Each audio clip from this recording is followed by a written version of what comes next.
Shout out to Steven and Osbers Gaming for supporting me on level 3 or higher on Patreon. Hey everyone, I'm Albert Boris. After nearly 20 years, Paper Mario The Thousand Year Door finally got a remake on the Nintendo Switch, and it's absolutely kingly.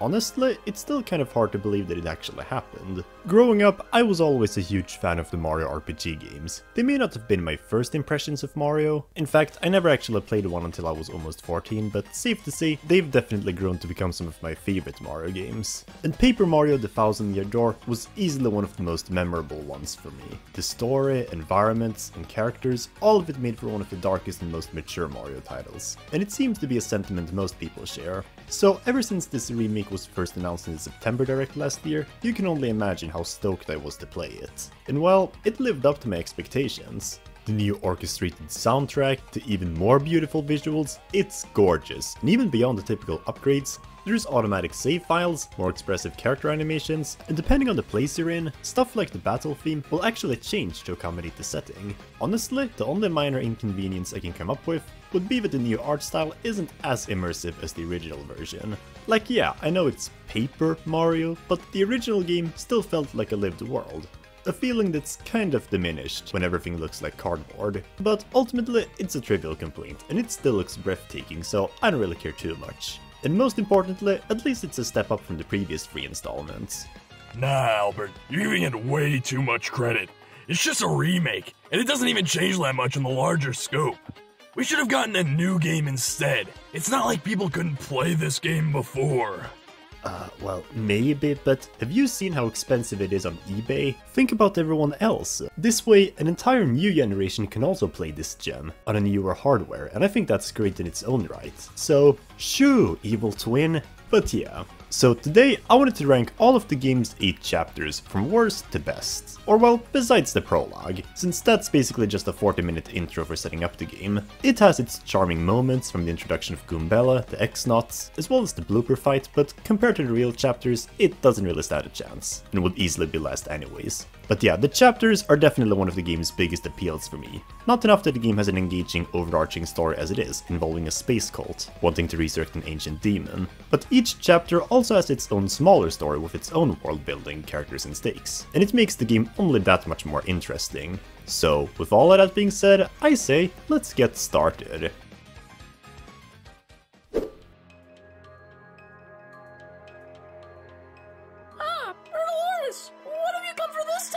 Albert Boring.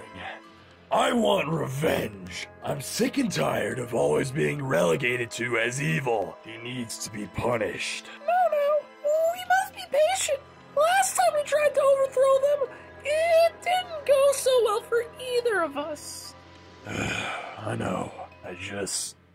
I wish I could take over his channel or something. I should be having all the attention. You know, I might just have an idea. You do?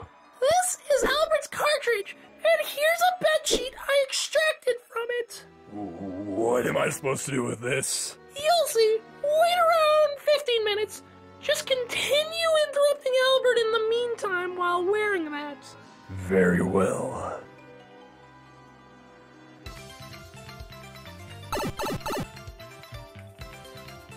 In last place, we have the game's first chapter, Castle and Dragon. Yeah, so this wasn't really up for debate to me. Growing up, this was always the least interesting chapter for me, and it still is. It's definitely not bad, not at all, but it's easily the least ambitious one. How would you describe it? Well, I'd say it's a pretty typical beginner chapter. It's got a beautiful grassland theme, a village, as well as the obligatory dungeon where the villain is waiting for you. Compared to the other chapters, this one is pretty straightforward, with a simple defeat the dragon premise. But it's not a bad thing. Obviously, since it's the very first world of the game, it shouldn't overstay its welcome. In that regard, I'd say it's a decent first impression, because while yes, it's not too intriguing, it does set the tone for the rest of the game pretty well. On the whole, The Thousand Year Door is a very dark installment in the Mario franchise, and even as early as this chapter, the implications that this huge dragon has been eating up villagers left and right is kinda messed up to say the least. Speaking of which, Hooktail, the dragon, is definitely the big highlight of this chapter. She's an iconic first villain with an intimidating presence, especially when she just gobbles up half the audience. as well as some peculiar interests, which I maybe shouldn't talk about here. Either way, she's memorable. And Koops is also a nice addition to the chapter. He's the first partner that you recruit besides Goombella, and not only is he pretty good for fighting, assuming that you're only dealing with ground enemies, but he's also just got such a relatable personality, being socially awkward and all. It's already a much needed improvement from the first game's partners, who were all pretty bare bones. And the best part is that it only goes up from here, I think. But yeah, overall, Chapter 1 is pretty good. It might be last place, but it's definitely not bad. It's just not as good as what the rest of this game has to offer.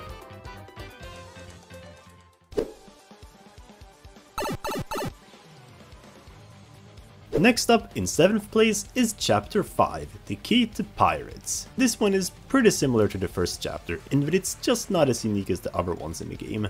And Chapter 5 in particular is probably the most average one of the bunch. It's nothing too ambitious like say Chapter 4, but it's not really basic either. It's got a bit of a pirate theme going, as the next crystal star is located on Keelhaul Key, a faraway island in the ocean, of the infamous pirate king Cortes, not to be confused with Hernan Cortes, the historical conquistador. So it's definitely kind of exciting, especially since I do fancy pirates myself a bit. For me, Chapter 5's strength definitely lies in the new characters introduced though. Flavio, Admiral Bobbery and Cortes are all great new additions to the cast, with Flavio being kinda relatable, Bobbery being absolutely tragic, and Cortes just being a huge goofball. Seriously, throughout the whole chapter, he's held up to be this ruthless maniac, whose voice even echoes throughout the caves of Keelhaul Key. But then it turns out he's actually kinda chill, giving the crystal star as soon as Mario asks for it. And he even assists the team in taking down the true villain of the chapter, because surprise surprise, Four Eyes, who was one of the crewmates that joined their expedition, and also doesn't even have 4 eyes, was actually Lord Crump in disguise. No way! Really? How did Mario not figure it out? So why isn't Chapter 5 any higher? Well, truth be told, the gameplay is kinda mediocre. Keelhaul Key is just not a very intriguing location to walk around on. The jungle area is basically just a long corridor that you walk back and forth across 5 times, and it's kind of monotonous. At least it doesn't take too much time, but it ultimately serves no purpose other than padding. The Pirate's Grotto is better, but even that just feels like your typical dungeon that you have to get through to get to the boss, even if I do like the boat transformation. Still, Chapter 5 is solid enough. It's definitely one of the less interesting chapters, but even so, I have quite a bit of fun with it.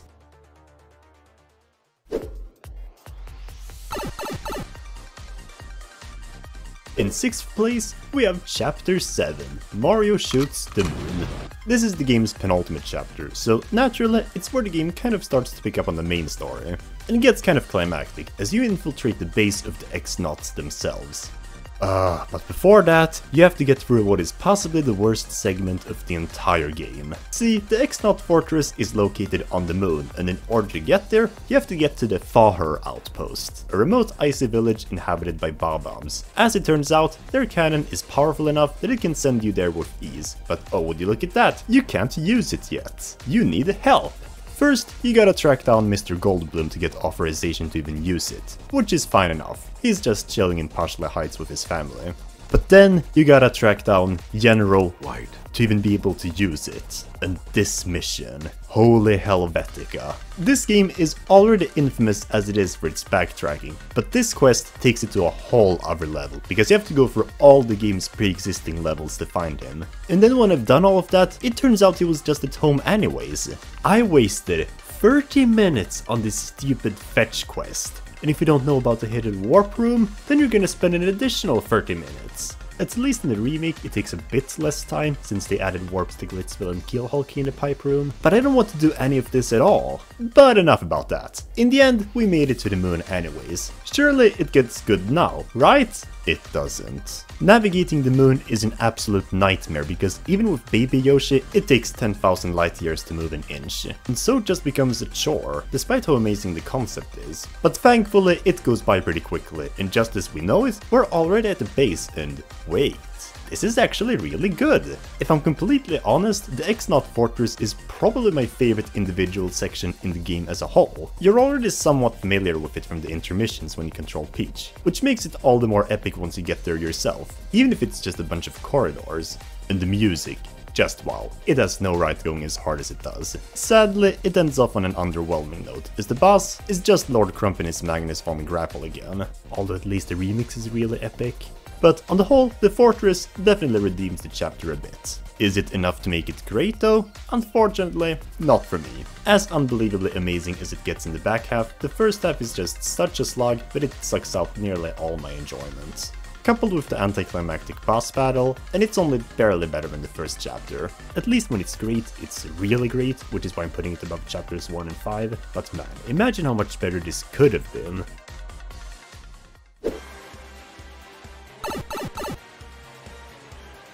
At number 5, we have Chapter 2, The Great Bogly Tree. Okay, hands down, the most underrated chapter. This was always one of the game's biggest highlights for me, so you can understand my shock when I found out that this was the most hated episode of the adventure. And to be honest, I think the dislike for it is way too overblown. I mean sure, as far as story goes, it's nothing too noteworthy. You're just helping this tiny species reclaim their tree, which has been taken over by the X-Nauts. Because, you guessed it, there's a crystal star there. Not bad, but certainly nothing extraordinary.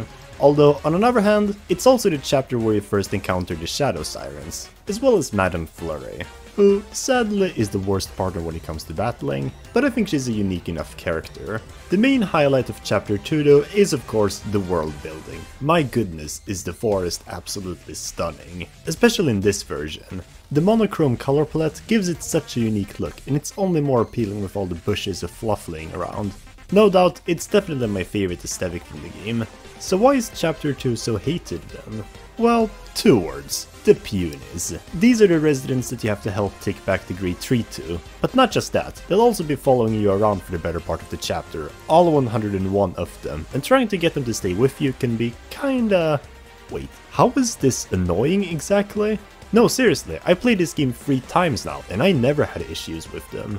I mean sure, it's kind of frustrating having to blow them over the river, although much less so in the remake, but otherwise they just stay with you until you initiate the battle with the mosquito tribes. Except for a part where a couple of spider enemies will scare them away, but hey, you just defeat them and move on with your life. And the mosquito fights aren't half bad either, since you can also join in on the fight. Genuinely, why is this gimmick so slandered? I think it's a fun little quirk that makes the chapter stand out. Still, I'm not gonna be too biased. Chapter 2 is still only in 5th place however, because as much as I love the general theming, the plot is still pretty basic. The boss is just Lord Crump in his Magnus von Grapple, and I wish the Mosquito tribe was a little more developed. But ultimately, it's pretty futile, and as it stands, Chapter 2 will always have at least a soft spot in my heart.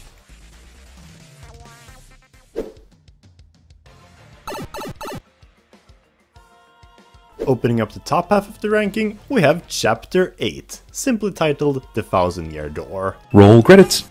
Being the final chapter, this one is obviously a highlight. Being the culmination of the whole adventure, where you finally confront all the main villains, Sir Grodus, the Shadow Sirens, even Bowser, or well, not Lord Crump, but whatever. And it's a really good build-up for the final battle. Throughout the whole journey of the game, you're always wondering what is the ancient treasure behind the Great Door, slowly learning that it's actually an ancient demon as the story unfolds. So when you finally do get here, it's become less of a fun treasure hunt, and more of a realization that you have to stop the end of the world. And the area here is frightening. The whole Palace of Shadows has such an ominous sense of dread, with the dark colors, creeping music. It's letting you know that you're dealing with something far more dangerous than just a silly Koopa King. In fact, there's not even a unique battle theme for it in the remake, the background music just continues playing while you're fighting.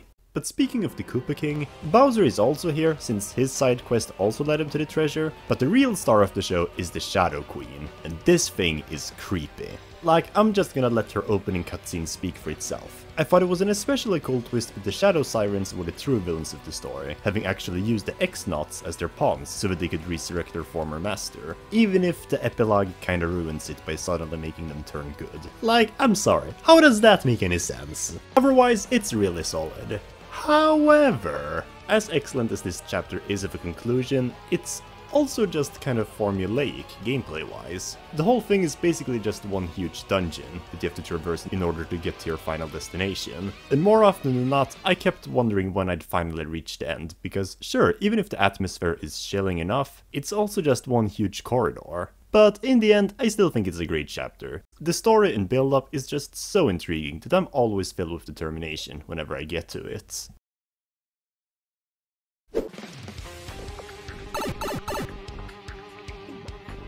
Entering the top 3, we're now getting to the chapters that are really great, starting with Chapter 6. 3 Days of Excess. But don't let the name fool you, this chapter is anything but excessive. The thing that sets this one apart from the other chapters is just how laid back it is, because the next crystal star is just waiting for you in a museum, in a tourist town. No creepy dungeon or boss waiting for you this time. And the journey itself is just you solving mysteries on a train. There's still some drama. At one point you have to go to a rundown train station, because someone raised the bridges. And you also have to fight this thing, which supposedly stopped it to begin with. But besides that one dungeon midway through, it's basically a vacation, and I love that. It's a nice change of pace, and allows our characters to breathe out for a bit. And Pennington is such a charming character. Sure, he's not very good at being a detective, which is why he enlists you to solve mysteries, but I love the gag of him calling you Luigi, especially when Bowser thinks he's been outrun by the lesser of the two bros. And even though walking back and forth across the train is technically backtracking, I'm completely okay with it here, since there are no enemies to break up the pace now. So yeah, despite this chapter being more low tension, it's immensely lovable in its own right. I guess if I had to complain about something though, it's the Smorgs. You're basically the chapter boss. First stopping the train at Riverside Station, and then kidnapping everyone on the train. The problem is that they just come up out of nowhere. What are they? And why are they here? It's presumed that Beldam created them to slow us down, but some actual showcasing of that would have been nice. And most of the fun is restricted to the first playthrough, because after you've played the game a dozen times already, the mystery element just isn't mysterious anymore. You already know where to go at that point, and so it just feels more like padding. Still, it's pretty charming, and otherwise, it's a great chapter. One of the best in the game at that. And even the obligatory dungeon area is more atmospheric than usual, with a sunset theme going on. It's just that the top 2 are that good.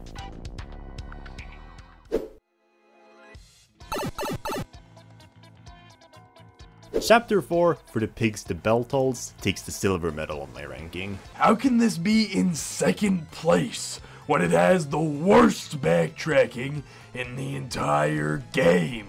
Okay, first off, General White's quest was worse, and secondly, I haven't even explained myself yet. Sure. Anyways, Chapter 4 is definitely the biggest love-it-hate-it chapter of the game, and it's not hard to see why. Personally, I've always been in the love camp. But it's easy to see why someone would think otherwise, but honestly, for me, Chapter 4 is one of the few instances in gaming where the story is so good that I don't even mind the numerous issues the gameplay brings. First off, Vivian. What an amazing character. Literally perfect in every way. She's adorable, relatable, and the best character for battling. Yeah, this is my favorite Mario character of all time. Secondly, the theme.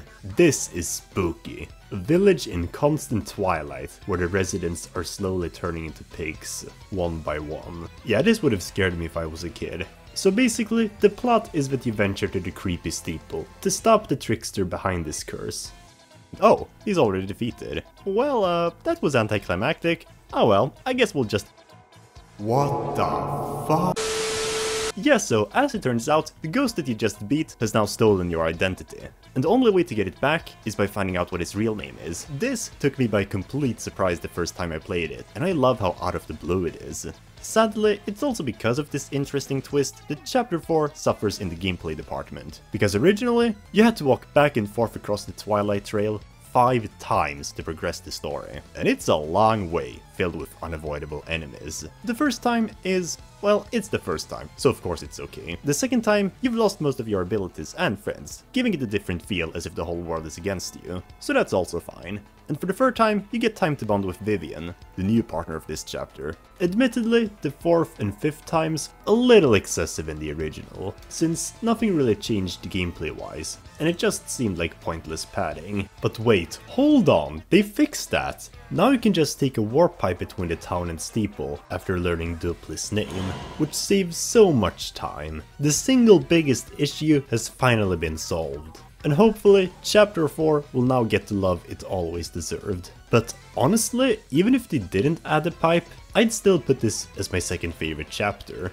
The story is just so intriguing, it just keeps me going despite of that, because I want to get back my identity. And that's what sets it apart from other instances of backtracking in the game, where there's nothing really that drives you to do it. So overall, easily one of the most iconic chapters in the game. It speaks a lot, but it's still not in first place. However, the best chapter has even less issues. Wait, why do you look like me, and what happened to my voice? Hello there, Albert Boring. How do you like your new look?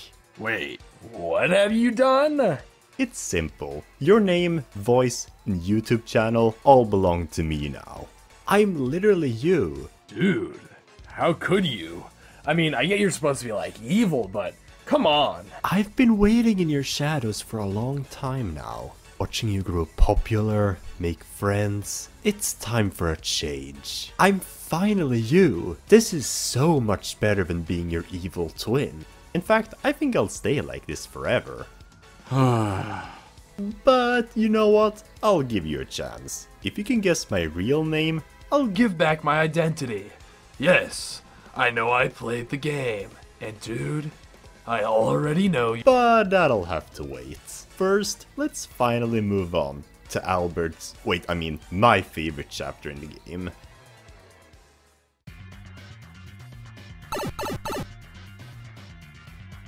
At number 1, we have Chapter 3 of Glitz and Glory. This was not up for debate to me, ever since I first played this game, and even now, this has always been the main highlight of the adventure, by a long shot. Every other chapter has at least some bigger issue or two, but Chapter 3 somehow does almost everything right, from the gameplay, story, characters, theme. Actually, yeah, that's about everything actually. And what's funny is that on the surface, it's actually kinda simple. You're just fighting enemies to become the #1 champion in a fighting arena, because supposedly the winning prize is the next crystal star, although let's be fair, Mara should have just stolen it. But even though the gameplay seems repetitive on the surface, even that part is handled incredibly well. Each battle is always a new kind of enemy, and there's also a certain requirement that has to be upheld each fight. See, for example, one battle, you have to use at least one special move, but another time, you can only let your partner fight. It spices up each match, and the best is that you can do it at your own pace. You can either try to get it done with all at once, or take breaks every now and then,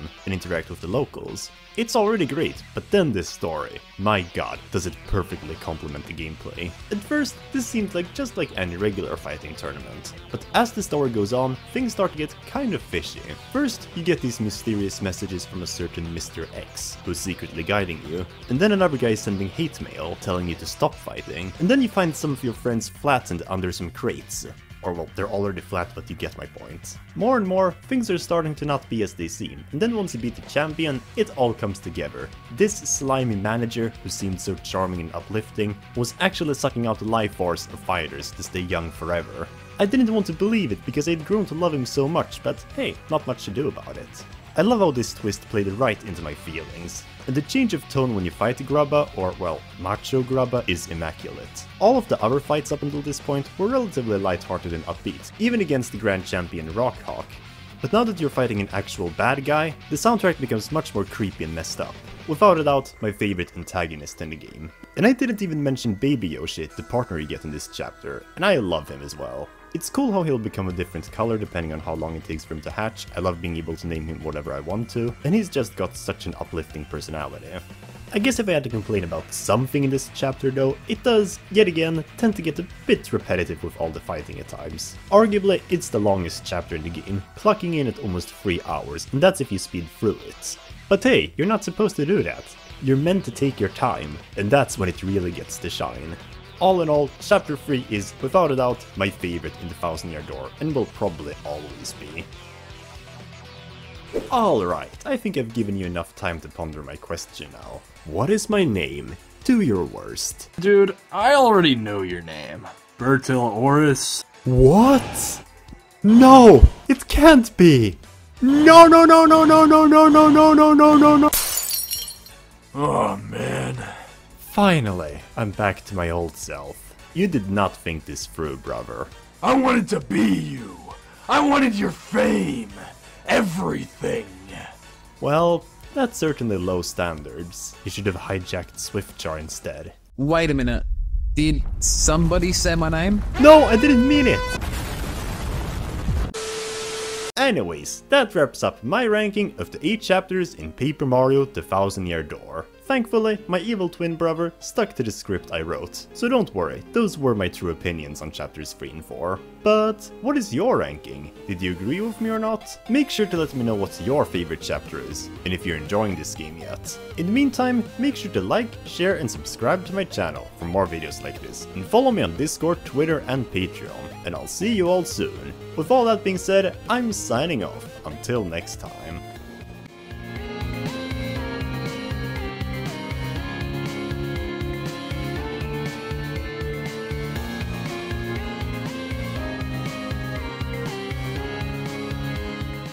Wait, why do you look like me?